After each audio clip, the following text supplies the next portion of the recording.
Hey, what's up? I'm Guy. I'm John. Welcome to the channel. Subscribe, hit the little bell, the ding bell. That way you know when we put out a new video, and give this video a like. Also, check out our podcast. Haberman, that's him. Middlecoff, that's me. Down below in the description. Check it out. Yeah, we appreciate that. We hope you love this video as much as Frank Reich and Chris Ballard loved their second round pick, or their first second round pick, Michael Pittman Jr. Well, SC wide receivers have had a good run of late, right? Marquise Lee has kind of fallen off, but Robert Woods resurrected his career with the Los Angeles Rams. Juju Smith kind of became a star really early with the Pittsburgh Steelers. I think this Michael Pittman Jr. has a chance to be a really good player in the NFL. I'm not sure this guy's not the best receiver in the draft. I mean, that's how strongly I felt. He's fast for his size. He's got good feet for a big man. He's physical. He's smart. He's got high character. Frank's got a solid look. He could be he could be a professor at like Cal Berkeley, or he could be an NFL head coach, or he could be a backup quarterback. He's a pretty high level guy. Yeah, we should shout out to the Colts for a minute here, John, for recording everything. The trust within that organization. That second Frank clip came from a Zoom call with like 12 people on it, 12 people on it, maybe it was 9, from a month before the draft. So the trust they have in their digital video team to record, thank God this whole call doesn't get recorded. I can only imagine what gets said between all your Zoom calls. Well, they do a good job. Remember last year they had that lead up to the draft series, and they had planned on doing it again this year because they did a sweet thing at the Senior Bowl. Pandemic hits, a lot of people probably scrapped the idea, not them. No. They keep on rolling the cameras. And they love. So you heard what he said for a number of reasons: big, strong, fast for his size, physical, smart, high character, and they obviously listen to them. They feel like they got an instant impact wide receiver in the second round. I mean, would he have been value in the first round? Maybe not, but they're talking like they would have taken him there. Well, think about this guy. In a draft room, you'd start bringing up things. 4-star recruit, played as a freshman at USC. Father was not just an NFL player, a good NFL player that had a long career. Ran for about $130 in a Super Bowl, guy. Michael Pittman Sr., where my dog's at, Fresno State Bulldogs, and he lit up the Oakland Raiders in that Super Bowl. Yeah. This guy checks a lot of boxes, guy, from on the field and off the field. Really productive. Right, really productive. The Colts scout, I think Chris Magaha's his name, in a video they put out a few days ago, said every SC practice he went to, Michael Pittman Jr. never lost a one-on-one battle, never lost a drill. And I think anyone that's been watching SC football for a few years understands why this guy is so valued. Well, I also think he's a good example of a lot of the first-round receivers, right? Jerry Jeudy, Henry Ruggs, CeeDee Lamb, for example, were all 3 and done. They came in immediately, they played immediately, and they were just, after 3 years, they were eligible for the draft, and they went, and they were top 17 picks, right? All 3 of them. So not everyone matures at the same level. We did another video on Brandon Ayuk, fellow Pac-12 wide receiver. He was a junior college guy, then transfers, then has to play 2 years. Michael Pittman, Jr., comes into college, takes him a couple years. By his junior year, kind of has a breakout season, but as a senior year, he becomes arguably the most productive guy in the country with over 100 catches in college and dominates. So, he would not have been anywhere close to being, if he would have came out after his junior year, of going where he went, right? He probably goes 4th, 5th round. Who knows? Gets lost in the shuffle. This year, establishes himself, has a huge productive year, and then builds on a long resume and goes to a place like the Colts that really, really value, to me, if you look at their drafts in recent memory, high floor guys. They're not necessarily trying to hit a home run, but at worst, they want a stand-up double. And if they find themselves on third base or rounded home, they're in good shape. And I think when we dive into Michael Pittman Jr. and anyone that's watched him play, he just can't fail. He's too big. He's too productive. He's too talented. Now, is he ever going to be some 7-time Pro Bowler? I would lean no. But is he going to be a guy that's underperforms, or in 3 or 4 years you go, God, that guy wasn't worth the pick? I don't see that with him. And that's That's a Ballard quality as a drafter. Yeah, he's drafting guys that are just not going to fail. A couple things Ballard said on Cowherd about Pittman. One, that it made him think of Charles Tillman when they drafted Charles Tillman early, where he was they just were confident at minimum he's an immediate contributor on special teams. Now they're going to get and they want more out of Michael Pittman than that, but just that this kind of like we're getting a football player mentality, right? That is Ballard's drafting MO. And then the other thing he said, and you're going to see it right now when we go through the film, he produced with many different quarterbacks. And you would expect Phillip Rivers is the Colts quarterback. Sometime soon they're going to change quarterbacks, and they're going to want this guy to hit the ground running. You mentioned Dad. This is the perfect time for Gruden to go, look at this guy right here running for me. I mean, look at this burst that Michael Pittman Sr. had. You and I, before we hit record and we were putting this together, we're like, I watched during quarantine, this game was on like NFL Classics on NFL Network. I'm like, guy, every time I looked up at the screen, this guy was, gashing the Raiders. I bet he had 100 yards. And then I looked at the box score. He had 129. Wow. I know he didn't win the MVP, but you have 29 carries for 129 yards. You're going to be in the mix, to be a Super Bowl MVP. Pretty damn good. He's got a younger brother, Micah, who just finished his freshman year at Oregon, who I think is going to be a You see that block too. there by Mike Allstott? That's a pretty good backfield with those two. Yeah. Physical. Where's Joe Juravicious? He's blocking, feet, stock blocking. All right, John, let's dive in. You're not going to see a lot of running away from people, bursting through the hole like that, but you are going to see a lot of contested catches, and we're going to start with contested catches and we're going to see. We got video from really all 4 years of Michael Pittman Jr. This is BYU. This is from this year. This is his senior year. Well, guy, let me go a little Mel Kiper. You're talking about a guy that's 6'4", 220 pounds. He's a big target. He's got great ball skills. He's great at tracking the football. He's been a productive player. You look at him in the red zone, a major mismatch. No matter who's on him, even if it's a taller corner, he's going to have him by several inches. This guy is a playmaker. He produced in the Pac-12, which, it might seem nationally like it's a little down, but actually has a lot of NFL defensive backs, a lot of players that went relatively high in this last draft, 2020, guys in the second and third round that he destroyed. You're looking right here. This is a third-round safety that actually his general manager, Chris Ballard, drafted. Ashton Davis, second-round player. Wrong game, but you know what I'm saying? Yeah. No, I don't know why that's not Ashton Davis. The key to doing a Mel Kiper is you talk fast and you just give facts. You just say stuff. Well, here to your point, let's go another contest. This is an NFL. This is another NFL round corner. This is Darnay Holmes, who was a 4th-round pick, giving him a lot of cushion. I mean, this is not about Darnay Holmes. This is just about ball skills, hands. Well, let's just talk about his separating factors, right? He's huge. Like, you're 6'4", 220 pounds. You are a mismatch. 36.5-inch vertical. I mean, that's like Russell Westbrook. I mean, now Russell, I don't know, weighs that much, but 6'4" is big. Mm-hmm. And when you have ball skills, that means you have a huge catching radius. Because Michael Crabtree, who was like closer to 6'1", had a big catching radius. When you're 6'4", and you have great ball skills, that means I can throw it really all over the place, and you're going to track the ball down. To me, he's got soft hands. His ability to track the ball, as we'll get into some of these videos, is something you pointed out is really remarkable, right? Yeah. He does an excellent job of just finding the ball in the air. And he's going to have to, right, guy? Because we're not looking at Deshaun Jackson or Tyreek Hill here running by people. And we're also, with Phillip, I mean, you see a lot of these balls are balls that he is coming back to, right?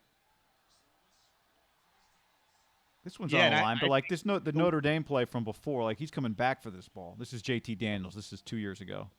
Think about the players that Phillip Rivers, even in his prime, played well with.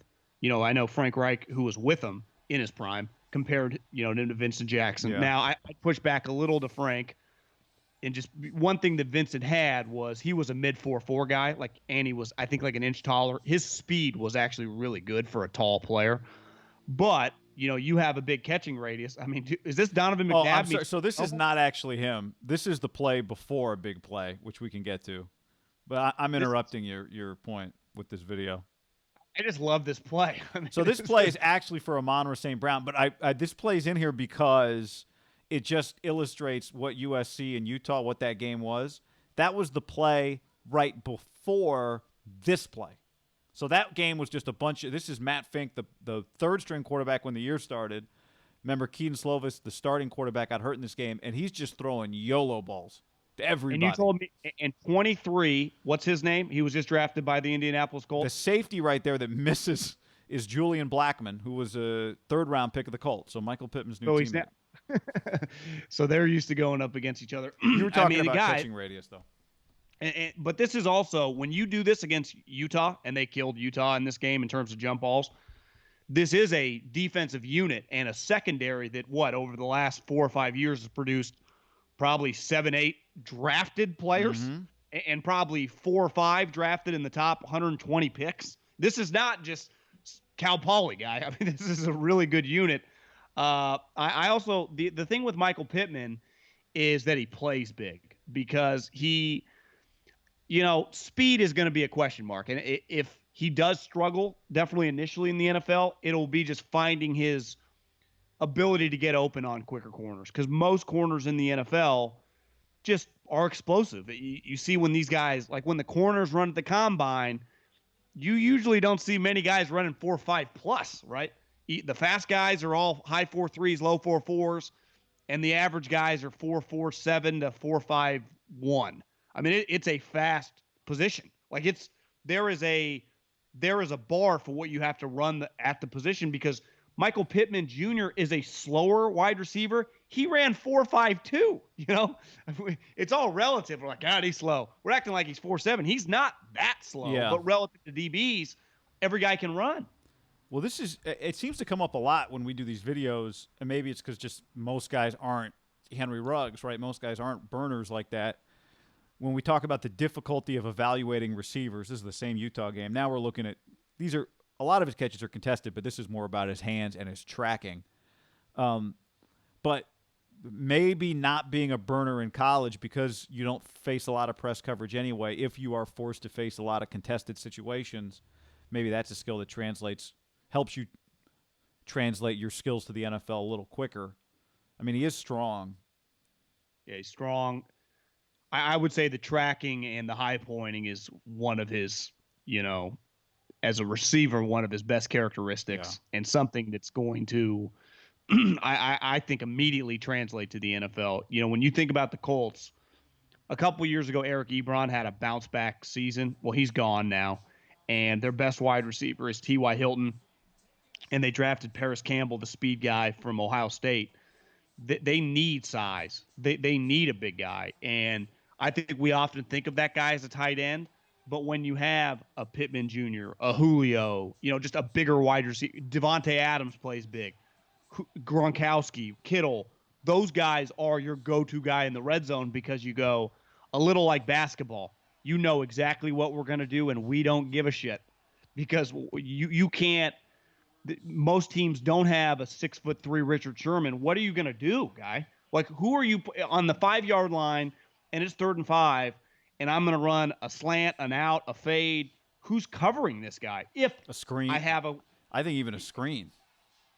Well, because his physical ability to run over guys, but I think his point of difference in the red zone is just going to be high pointing the ball. The one thing I think this is going to be a little more difficult in the pros is just how fast guys get there, and he's not super explosive, but he can break tackles and he can run through guys. I also think for slower players, for slower wide receivers, and we've talked about this over and over, the different guys CeeDee Lamb, who's probably a more explosive player, but also like him, and I think Devontae and DeAndre, when you play physical and you are not afraid of contact, it's hard to not be a productive player in the NFL, because most corners don't love tackling. I mean, I always give them somewhat of a pass. As Dion said, they pay me to cover, not to tackle.